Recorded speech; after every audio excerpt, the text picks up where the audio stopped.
Hello everyone, how are you. I hope कि आप सभी अच्छे होंगे। Welcome to all of you in R K study IQ channel में। तो दोस्तों, हमने पॉलिटिक्स क्लास स्टार्ट की हुई थी, जिसमें क्या है हम जो है अभी जो पोस्ट आई हुई है, पंजाब पुलिस हो, चाहे वो पीएस टेट हो, एनटीटी हो, कोई भी एग्जाम हो, मास्टर कैडर के लिए, लेक्चरर कैडर के लिए, सभी एग्जाम के लिए ये क्लासेस जो है काफी हेल्पफुल रहने वाली है। क्लास को आप कंटिन्यू देखिएगा और स्टार्टिंग से लेकर एंड तक क्लास को पूरा देखिएगा, ताकि आपको जो है पूरी नॉलेज मिल सके। ओके, तो आपको अच्छी लगी वीडियो तो आप जो है चैनल को सब्सक्राइब कर लीजिएगा, ताकि आने वाली वीडियो आपको नोटिफिकेशन मिल सके। चैनल को सब्सक्राइब करिएगा, वीडियो को लाइक करें, कमेंट करें और शेयर कीजिएगा। ठीक है, तो आज हम जो टॉपिक करने वाले हैं वो है हमारा नागरिकता से संबंधित। नागरिकता जो है हमें कैसे मिलती है, कितने प्रकार की नागरिकता है, वो सभी हम बातें डिस्कस करेंगे। ओके, तो आज की जो क्लास है उससे पहले मैं आपको बता दूं कि 15 अप्रैल से जो है पॉलिटी के एमसीक्यू स्टार्ट होने वाले, लाइव क्लास लगेगी एमसीक्यूज की, जिसमें हर टॉपिक आपको हर रोज करवाया जाएगा। टॉपिक वाइज जो भी पॉलिटी की जो टॉपिक है, फर्स्ट से लेकर एंड तक जो है सभी टॉपिक वाइज जो एमसीक्यूज होंगे, जिसमें आपको लाइव क्लास लगेगी। उसकी जो है मात्र 200 रुपये फीस है। अगर कोई बैच लेना चाहता है तो आप इस नंबर पे कांटेक्ट कर सकते हो, 75 085 40 239। ओके, 15 अप्रैल से जो है स्टार्ट होगा ये बैच। तो ये था। उसके बाद में क्या है, नागरिकता के बारे में करते हैं कि नागरिकता जो है कितने प्रकार की मिलती है। नागरिकता जो है कौन से भाग में, ये जब हम स्टार्टिंग से करते हैं, नागरिकता जो दी गई है वो भाग है 2। भाग 2 पार्ट 2 में नागरिकता से संबंधित है। आपका एग्जाम के लिए काफी इंपॉर्टेंट रहता है। जो इंपॉर्टेंट आपके एग्जाम के लिए है वो मैं आपको पूरी डिटेल के साथ में करवाऊंगी। तो भाग 2 में क्या दिया गया है, नागरिकता से संबंधित है। और उसके बाद में हम बात करें कि जो आर्टिकल है, आर्टिकल जो नागरिकता से संबंधित वो कौन से है, 5 से लेकर 11 तक है। ओके, तो ये 2 बातें हैं, वेरी इंपॉर्टेंट है एग्जाम में। नागरिकता जो टॉपिक है काफी जो क्वेश्चन आते हैं इसके, तो भाग कौन सा है, 2 में नागरिकता दी गई है। आर्टिकल इससे कितने से कितने हैं, 5 से लेकर 11 तक नागरिकता से संबंधित ये आर्टिकल है। ओके, तो इसके बाद में क्या है, जो नागरिकता है वो कौन से देश से हमने अडॉप्ट की है, ये जो है स्रोत जो, तो जो है एकल नागरिकता हमने की थी। एकल नागरिकता जो हमने अडॉप्ट की है वो कौन सी एकल नागरिकता, ब्रिटेन से, यूके से हमने अडॉप्ट की इसे। वहां पे क्या है, एकल नागरिकता ही अपनाई जाती है। अगर मैं आपको पूछूं कि दोहरी नागरिकता कौन से देश में है, दोहरी नागरिकता, तो वो है यूएसए में। यूएसए में दोहरी नागरिकता अपनाई गई है। ठीक है, तो इसके बाद में क्या है कि जो संसद है उसके द्वारा भारतीय नागरिकता अधिनियम 1955 पारित किया गया था। कौन सा अधिनियम, भारतीय नागरिकता अधिनियम 1955।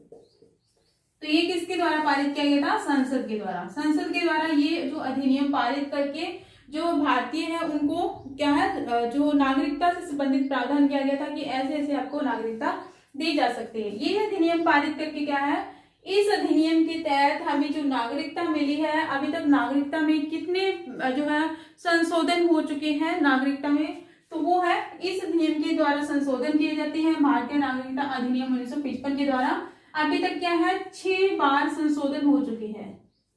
संशोधन किसमें हो चुके हैं, नागरिकता से संबंधित संशोधन हो चुके हैं, अमेंडमेंट हो चुकी है 6 बार। अगर आपको पूछे एग्जाम में कि आपके जो नागरिकता से संबंधित कितनी बार अमेंडमेंट हो चुकी है, संशोधन हो चुका है, तो 6 बार संशोधन हो चुका है। ठीक है, तो ये 2 पॉइंट हो गए 6 बार। तो इसके संबंधित क्या है, 6 बार कौन से सन में हुए थे ये भी हमें पता होना चाहिए। तो फर्स्ट हुआ था 1986 में हुआ था, और सेकंड जो हुआ था 1992 में हुआ था। उसके बाद में 2003 में हुआ था, 2005 में संशोधन हुआ था, 2015 में हुआ था। ठीक है, 1986 में हुआ था, 1992 में, 2003, 2005, 2015 में हुआ था। उसके बाद में क्या है, 2019 में हुआ था। ठीक है, तो 2019 में हुआ था। ये जो है 6 बार इतनी इस ईयर में जो है संशोधन हुए थे। अब क्या है कि हम देखते हैं कि जो संशोधन हुए थे वो कैसे हुए थे। जो नागरिकता है वो कितने प्रकार की होती है, जो भी संशोधन होते हैं वो कौन से अधिनियम के तहत होते हैं, भारतीय नागरिकता अधिनियम 1955 के तहत होते हैं। और अभी तक 6 बार जो है संशोधन हो चुके हैं। और कब कब कब हुए हैं वो ये मैंने आपको सन बता दिए हैं। ओके, तो अब हम देखते हैं कि जो नागरिकता है वो कितने प्रकार से हम प्राप्त कर सकते हैं, ये बात देखते हैं। तो नागरिकता है वो हम 5 प्रकार से प्राप्त कर सकते हैं। 5 प्रकार से नागरिकता, कितने प्रकार से, 5 प्रकार से प्राप्त कर सकते हैं। ओके, 5 प्रकार से कैसे प्राप्त करते हैं, कौन कौन से पॉइंट ऐसे जिससे हम क्या नागरिकता प्राप्त कर सकते हैं। तो पहला तो पॉइंट है जन्म से। जन्म के आधार पर हम नागरिकता प्राप्त कर सकते हैं। दूसरा पॉइंट आता है वंशानुगत के अनुसार, वंशानुगत से प्राप्त कर सकते हैं। तीसरा जो पॉइंट है वो है पंजीकरण के द्वारा, पंजीकरण जिसे कहते हैं रजिस्ट्रेशन के द्वारा, रजिस्ट्रेशन। ओके, और जो है 4 नंबर पे आता है वो है भूमिकरण या फिर कह सकते हैं हम देशीयकरण से, देशीयकरण के द्वारा। और 5 नंबर पे आता है भूमि अर्जन द्वारा, भूमि अर्जन द्वारा। देशीयकरण से नेचुरलाइजेशन भी कहते हैं, नेचुरलाइजेशन। तो 5 प्रकार से हम क्या है नागरिकता प्राप्त कर सकते हैं, जन्म के आधार पर, वंशानुगत के आधार पर, पंजीकरण के आधार पर, देशीयकरण के आधार पर, और 5th नंबर पे भूमि अर्जन के द्वारा। तो 5 प्रकार से हम नागरिकता प्राप्त कर सकते हैं। ये हमें पता होना चाहिए पॉइंट कि कौन कौन से आधार पे हम नागरिकता प्राप्त कर सकते हैं। तो ये मैंने आपको बता दिया कि कितने प्रकार से हम नागरिकता प्राप्त कर सकते हैं और कैसे कर सकते हैं, ये हम इसका पॉइंट एक एक करके डिस्कस कर लेंगे। ओके, तो इतना आपको समझ में आ गया होगा। आगे हम करते हैं कि जो 5 प्रकार की नागरिकता प्राप्त की जा सकती है वो पॉइंट हमने कर ली है, जन्म के आधार पर, वंशानुगत के आधार पर और पंजीकरण के आधार पर, देशीयकरण के आधार पर, और 5th नंबर पे जो आता है वो है भूमि अर्जन के द्वारा। ठीक है, तो अब हम देखते हैं कि जो पहला पॉइंट हमने किया था जन्म के आधार पर, जन्म के आधार पर, जन्म के आधार पर, तो ये है कैसे प्राप्त की जा सकती है, आधार पर, जन्म के आधार पर। ये आप जो पॉइंट है वो समझ गए ही होंगे कि ये जो है जन्म के आधार पर, जिस व्यक्ति का जन्म 26 जनवरी 1950 को या उसके बाद में भारत में होता है तो उसको क्या है जन्म के आधार पर नागरिकता प्राप्त या फिर प्राप्त कर सकता है। ठीक है, कौन सी डेट दी गई थी जन्म के आधार पर नागरिकता प्राप्त करने के लिए, 26 जनवरी 1950 या बाद में। अगर इस डेट को या इसके बाद में भारत में किसी व्यक्ति का बच्चे का जन्म होता है तो उसको क्या है भारत की नागरिकता ऑटोमेटिक दी जा सकती है, दी जाती थी। ठीक है, तो इसमें क्या है जब ये भारत की नागरिकता 26 जनवरी 1950 के बाद में दी जाने लगी जन्म के आधार पर, तो कुछ घुसपैठिए थे, विदेशी घुसपैठिए जैसे भारत के शत्रु थे या फिर भारतीय दुश्मन थे, पाकिस्तान से, चाइना से लोग यहाँ पर आते थे और जिस व्यक्ति जो यहाँ पर रहते थे बच्चे का जन्म हो जाता था तो उनको ऑटोमेटिकली क्या है भारत की नागरिकता मिल जाती थी। अब क्या है जन्म के आधार पर जो नागरिकता मिलती थी उसका दुरुपयोग होने लगा, उसका मिसयूज होने लगा था। तो इसके तहत क्या है कि जन्म के आधार पे जो नागरिकता मिलती थी 26 जनवरी 1950 के बाद में, तो वो क्या है एक संशोधन हुआ था, भारतीय नागरिकता संशोधन, नागरिकता संशोधन हुआ था। ठीक है, तो हमने किया ना जो नागरिकता के अंदर जो कितनी बार संशोधन हो चुका है, नागरिकता संशोधन अधिनियम हुआ था, पहली बार संशोधन हुआ था वो कब हुआ था 1986 में। ठीक है, तो जब ये पहली बार संशोधन हुआ था इसीलिए हुआ था कि जब ये जो है जन्म के आधार पर पहले तो नागरिकता दी जाती थी, बट ये संशोधन किया गया इसको देखते हुए कि जो भारत से बाहर अगर लोग यहाँ पे रहते हैं और जो बच्चे जन्म लेते हैं उनकी जो है नागरिकता मिल जाती है। तो इसको दूर करने के लिए कमी को तो भारतीय नागरिकता संशोधन अधिनियम 1986 पारित किया गया। और इसके द्वारा क्या कहा गया कि जो भी है बच्चा जन्म होगा जिस बच्चे का, उसकी क्या है माता या पिता में से एक भारत का नागरिक होना चाहिए या फिर भारत में रहता हो। माता या फिर पिता भारत का नागरिक हो, भारत का नागरिक हो। अब तो विदेश से जो आते हैं लोग वो उनकी जो है ना तो माता होती है भारत की और ना ही पिता होते हैं, तो ऐसे क्या है उनको नागरिकता मिलना आसान नहीं होगा। तो इसीलिए क्या है ये संशोधन किया गया और इसमें क्या है थोड़ा सा इसको कठोर कर दिया गया इस अधिनियम को। ठीक है, तो माता या पिता में से भारत का एक नागरिक होना चाहिए, तभी उसके जो बच्चा है उसको भारत की नागरिकता मिलेगी जन्म के आधार पर। ठीक है, तो ये था जन्म के आधार पर कैसे नागरिकता मिलती है। 26 जनवरी 1950 के बाद में जो भारत में जन्म लेगा बच्चा तो वो भारत का नागरिक समझा जाएगा जन्म के आधार पर। और क्या है कि ये जो है मिस यूज होने लगा, भारत में जो भी जन्म लेगा वो भारत का नागरिक होगा।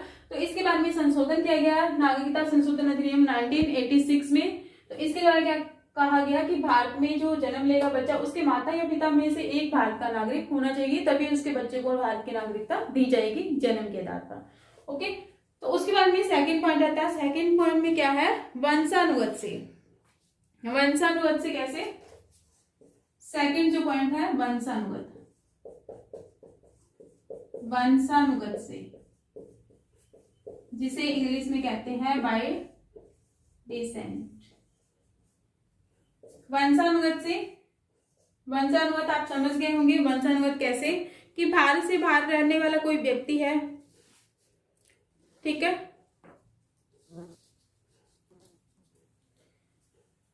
अगर कोई भारत से बाहर रहता है व्यक्ति या फिर उसका जन्म भारत में हुआ है बट वो भारत से बाहर रहता है, जैसे मान लीजिएगा कोई व्यक्ति है वो भारत से बाहर रह रहा है, ठीक है, और उसका जो जन्म है वो भारत में हुआ है, तो उसको जो नागरिकता है वो कैसे मिलेगी, वंशानुगत के आधार पर मिलेगी। ओके, तो इसमें क्या था कि जब ये लागू किया गया वंशानुगत से, तो स्टार्टिंग में इसमें क्या है इसके पिता जो है वो भारत के नागरिक होंगे तो ही इसको क्या है भारत की नागरिकता मिलेगी पिता के आधार पर। वंशानुगत में पिता के आधार पर था। इसमें क्या है स्टार्टिंग में माता की जो है माता के वंश के आधार पर नागरिकता नहीं दी जाती थी। ओके, वंशानुगत से अगर कोई बच्चे का भारत से बाहर जन्म हुआ है या फिर कोई भारत से बाहर रहता है उसका जन्म भारत में हुआ है तो उसका क्या है वंशानुगत के आधार पर नागरिकता मिल पाएगी। वो स्टार्टिंग में किसके आधार पर था, पिता के आधार पर। पिता की जो नागरिकता है भारत की तो उसके आधार पर नागरिकता मिल जाती थी। बट इसमें क्या है संशोधन किया गया था। कौन सा संशोधन हुआ था, नागरिकता संशोधन अधिनियम। सेकंड संशोधन कब हुआ था, 1992 में। तो ये जो संशोधन करके इसमें क्या है माता के जन्म के आधार पर भी संशोधन कर दिया गया कि इस पे माता और पिता दोनों के जन्म के आधार पर क्या है इसको वंशानुगत के आधार पर बच्चे को नागरिकता मिल पाएगी या फिर कोई व्यक्ति भारत से बाहर आता है तो उसको नागरिकता मिल पाएगी। ओके, पहले स्टार्टिंग में पिता के वंशानुगत के आधार पर था और माता के जो है आधार जन्म के आधार पर या फिर वंशानुगत के आधार पर संशोधन किया गया था 1992 में। और इसके माता के जो माता है उनकी नागरिकता के आधार पर क्या है बच्चे को जो विदेश में जन्म व्यक्ति है उसको नागरिकता प्रदान करने का प्रावधान किया था नागरिकता संशोधन अधिनियम 1992 के तहत। ओके, तो ये क्या है ये हमने कर लिया इतना। तो इसके बाद में क्या है कि जो ये माता के आधार पर पिता के आधार पर पिता की नागरिकता के आधार पर माता की नागरिकता के आधार पर जो भी वंशानुगत नागरिकता मिलती थी व्यक्ति को, तो उसमें क्या है बाद में एक जो है डेट दी गई 3 दिसंबर 2004 को। एक जो है बात करी गई 3 दिसंबर 2004 को कहा गया कि अगर कोई व्यक्ति भारत से बाहर जन्मा है, भारत से बाहर विदेश में किसी व्यक्ति का जन्म हुआ है बच्चे का, तो उसको क्या है 3 दिसंबर 2004 में कहा गया कि उसको क्या है 1 साल के अंदर अंदर पंजीकरण कराना होगा, रजिस्ट्रेशन कराना होगा। ठीक है, हर देश में क्या है भारत के दूतावास रहते हैं तो दूतावास जो भारत से बाहर रहते हैं, कोई भी यूके में हो, दुबई में हो, कहीं भी जाओ भारत में, कि दूतावास जो है रहते ही रहते हैं। तो वहां पे क्या है, 1 साल के अंदर अंदर उसका जो है रजिस्ट्रेशन करवाना होगा। अगर वो रजिस्ट्रेशन नहीं करवाते हैं तो भारत की नागरिकता नहीं दी जाएगी। ये जो है 3 दिसंबर 2004 को कहा गया था। ओके, 1 साल में क्या है, 1 वर्ष में रजिस्ट्रेशन, 1 वर्ष में रजिस्ट्रेशन। ओके, तो ये हमारे 2 पॉइंट कंप्लीट हो गए। वंशानुगत से नागरिकता कैसे मिलती है और जन्म के आधार पे नागरिकता कैसे मिलती है। तो आगे हम करते हैं तीसरा पॉइंट। तीसरा कौन सा रहेगा, तीसरा जो पॉइंट आएगा हमारा, पंजीकरण के आधार पर, रजिस्ट्रेशन के द्वारा हमें नागरिकता कितने प्रकार से कैसे कैसे मिलती है, वो हम पॉइंट करेंगे। तीसरा पॉइंट आता है पंजीकरण के, पंजीकरण जिसे कहते हैं रजिस्ट्रेशन। ओके, रजिस्ट्रेशन के द्वारा हमें नागरिकता कैसे मिलती है, कितने प्रकार से मिलती है। पहली बात तो ये है कि रजिस्ट्रेशन करने की तिथि से वो क्या है, पहले 5 वर्ष पहले वो भारत में रहता हो तो ही उसको क्या है, भारत की नागरिकता मिलेगी। रजिस्ट्रेशन करवाने से, रजिस्ट्रेशन से पहले 5 वर्ष। अगर कोई व्यक्ति भारत की नागरिकता प्राप्त करना चाहता है वंशानुगत के आधार पर या फिर किसी के आधार पर, तो उसे क्या है, रजिस्ट्रेशन करवाना होगा। ठीक है, रजिस्ट्रेशन करवाने के बाद में 5 वर्ष वो है, उससे पहले क्या है 5 वर्ष भारत में रहता हो, तभी उसको क्या है, भारत में नागरिकता, भारत में निवास करने का व्यक्ति माना जाएगा। ओके, उसके बाद में जो सेकंड पॉइंट आता है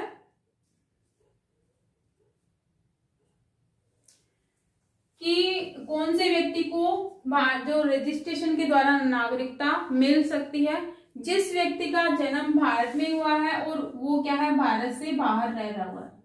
जिस व्यक्ति का जन्म कहां पे हुआ है, भारत में, भारत में, और रहता कहां पे है, रहता बाहर देश में, बाहर देश में। ठीक है, तो ये व्यक्ति जो है रजिस्ट्रेशन करवा के, पंजीकरण करवा के वो क्या है, भारत की नागरिकता प्राप्त कर सकता है। ये सेकंड पॉइंट है। और तीसरा जो पॉइंट है वो जो है भारत के नाबालिग बच्चे, भारतीय नागरिकों के, भारतीय नागरिकों के नाबालिग, छोटे बच्चे, छोटे बच्चे। जैसे मैंने बताया है कि जो भारत से बाहर कोई जैसे भारतीय नागरिक है वो घूमने जाते हैं, वहां पे उनके बच्चे होते हैं, छोटे बच्चे होते हैं, तो उनके 1 साल के अंदर जो पंजीकरण करवा के उनका भारत की नागरिकता प्राप्त कर सकते हैं। तो ये इसके पंजीकरण के द्वारा आएगा तीसरा पॉइंट। और ऐसे जो है चौथा जो पॉइंट है, जिसकी जो जैसे देखो भारत से बाहर कोई विदेशी महिला है, विदेशी महिला ने क्या है, भारतीय व्यक्ति के साथ में विवाह कर लिया है, मैरिज कर लिया है, तो उसको क्या है, विदेशी महिला को ऑटोमेटिक जो है पंजीकरण करवा के भारत की नागरिकता मिल सकती है। किसको, विदेशी महिला, विदेशी महिला द्वारा भारतीय पुरुष से विवाह, विदेशी महिला है वो भारतीय पुरुष से विवाह करती है, तो उसको क्या है, पंजीकरण के द्वारा भारत की नागरिकता प्राप्त हो जाती है। ये था जो है पंजीकरण के द्वारा नागरिकता कैसे मिलती है। उसके बाद में क्या है कि जो अगला पॉइंट आता है वो है देशीयकरण द्वारा। जो फोर्थ पॉइंट है, नागरिकता जो कैसे मिलती है, देशीयकरण, देशीयकरण बोलते हैं या फिर इसे क्या बोलते हैं, नेचुरलाइजेशन, नेचुरलाइजेशन। ठीक है, तो ऐसे कैसे जो लोग होते हैं देशीयकरण, जैसे मान लीजिएगा जिस व्यक्ति का कोई भी भारत में रहता नहीं है, कोई भी उसका कोई है ताल्लुक नहीं है भारत के साथ में, तो वो व्यक्ति क्या है, देशीयकरण से नागरिकता प्राप्त कर सकता है नेचुरलाइजेशन से।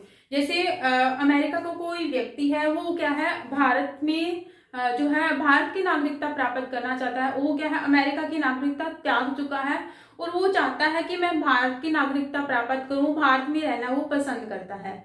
ओके, उसका भारत में कोई भी माता पिता नहीं है, कोई उसका जन्म नहीं हुआ है भारत में, तो ऐसा व्यक्ति जो फ्रेश है, जिसका कोई भारत से ताल्लुक नहीं है, वो भारत की नागरिकता प्राप्त करना चाहता है, तो वो देशीयकरण से प्राप्त कर सकता है। इसमें इसके लिए क्या कंडीशंस है, तो ये क्या है, कोई व्यक्ति भारत की नागरिकता प्राप्त करना चाहता है तो उसको क्या है, सबसे पहले भारत सरकार को इसकी सूचना देनी होगी कि मैं जो भारत की नागरिकता प्राप्त करना चाहता हूँ। उसके बाद में क्या है, भारतीय नागरिकता प्राप्त करने के लिए उसमें क्या है कि जो है उसको 7 वर्ष तक, लगभग 7 वर्ष तक क्या है भारत में रहना होगा, भारत में रहना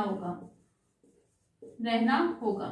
ये आपको कौन से 7 वर्ष तक ये आपने याद रखना है कि देशीयकरण से नागरिकता प्राप्त करेंगे तो उसको भारत में कितने साल तक रहना होगा, 7 साल तक अगर वो भारत में रहता है तो उसके बाद ही क्या है उसको नागरिकता भारत की मिलेगी।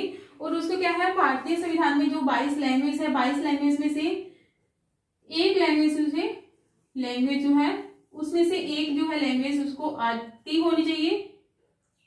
और उसको क्या है, एक लैंग्वेज का अच्छा ज्ञाता होना चाहिए। उसको जो है कोई भी विद्रोह नहीं होना चाहिए, उसके कोई भी सजा या फिर कोई भी किसी प्रकार की सजा न मिली हो, कोई भी जैसे कोई भी दुश्मन न हो किसी का, या फिर भगोड़ा न हो, कोई भाग के आ गया हो भारत में कि हमें जो भारत की नागरिकता चाहिए, तो ऐसे व्यक्ति को भारत की नागरिकता नहीं मिलेगी। ओके, तो ये है क्या, इसमें देशीयकरण से नागरिकता प्राप्त कर सकता है यदि भारत में 7 वर्ष तक रहता है।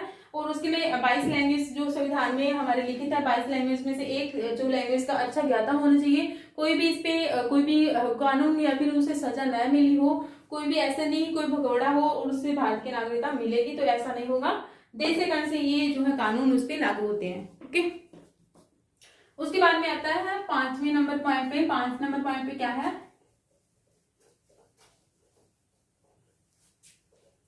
5 नंबर पे है भूमि अर्जन द्वारा। 5th नंबर पे क्या है, भूमि अर्जन द्वारा। भूमि अर्जन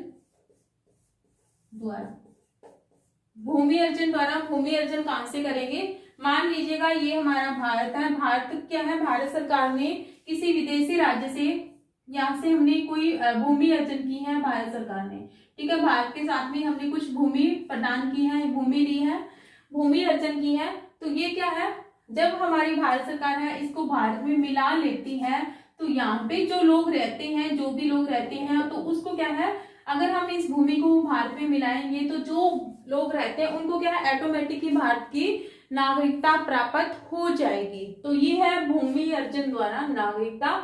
अगर कोई भारत सरकार विदेशी राज्य से कुछ भूमि लेती है तो वहां पे रहने वाले सभी जो लोग हैं वो भारत के नागरिक बन जाते हैं ऑटोमेटिक। तो ये है भूमि अर्जन के द्वारा नागरिकता। उसके बाद में हम करते हैं कि जो नागरिकता का अंत कैसे होता है, नागरिकता समाप्त हो सकती है, वो कौन कौन सी पॉइंट है वो मैं आपको जो है बोलकर बता देती हूँ। नागरिकता का अंत ये हमने प्राप्त की थी। नागरिकता प्राप्त कितने प्रकार से की जा सकती है, 5 प्रकार से। अब हम देखते हैं कि नागरिकता समाप्त भी हो सकती है, वो कैसे कैसे हो सकती है, ठीक है। तो अगर कोई व्यक्ति क्या है किसी अन्य देश की नागरिकता प्राप्त कर लेता है तो वो भारत की नागरिकता समाप्त समझी जाएगी, या फिर भारत सरकार क्या है उसकी नागरिकता समाप्त कर देती है तो भी वो क्या है नागरिकता उसके अंत हो जाएगा। अगर कोई संविधान के विरुद्ध कोई, हमारा जो संविधान है कॉन्स्टिट्यूशन, उसके विरुद्ध कोई कार्रवाई करता है या फिर उसके विरुद्ध कोई पक्षपात करता है तो वो क्या है उसकी नागरिकता समाप्त कर दी जाएगी। अगर कोई जो है भारतीय महिला है वो विदेशी पुरुष से विवाह करती है तो उसकी नागरिकता समाप्त हो जाती है। उसके बाद में क्या है कोई भी व्यक्ति है वो भारत को हानि पहुंचाता है तो भी उसकी नागरिकता समाप्त हो जाती है। और कुछ ऐसे पॉइंट है जो लगातार क्या है 7 वर्ष तक भारत से बाहर रहता है तो उस व्यक्ति की नागरिकता समाप्त हो जाएगी। उसके बाद में पॉइंट आता है कि भारत सरकार को हानि पहुंचाता है, भारतीय नागरिकों को हानि पहुंचाता है, तो ऐसे कुछ पॉइंट है जिससे क्या है भारत सरकार उसकी नागरिकता समाप्त कर देती है। जैसे कुछ विदेशी, चीन के साथ में हमारे क्या है युद्ध चल रहा है तो भारत का नागरिक वो चीन के साथ में चीन का साथ देगा तो उसकी नागरिकता भी समाप्त की जा सकती है भारत सरकार के द्वारा। तो ये था नागरिकता का अंत के बारे में कुछ पॉइंट। ठीक है, तो मान लीजिएगा कि भारत का जो नागरिक है वो भारत के विरुद्ध कोई काम कर रहा है तो उसकी नागरिकता भारत सरकार के द्वारा समाप्त कर दी जाती है। तो ये थे नागरिकता के बारे में, हमने कैसे प्राप्त की जा सकती है और उसका अंत कैसे हो सकता है। तो कल की वीडियो में हम करेंगे नागरिकता के जो आर्टिकल है 5 से लेकर 11 तक, वो हम डिस्कस करेंगे कि कैसे कैसे नागरिकता के आर्टिकल है उसमें क्या क्या दिया गया है। तो आज की वीडियोस आपको अच्छी लगी हो, कुछ भी नॉलेज प्राप्त हुई हो तो वीडियो को लाइक कीजिएगा, शेयर कीजिएगा, कमेंट करके मेरे को जरूर बताइएगा कि आपको वीडियो कैसे लगी। Thank you so much for discussion.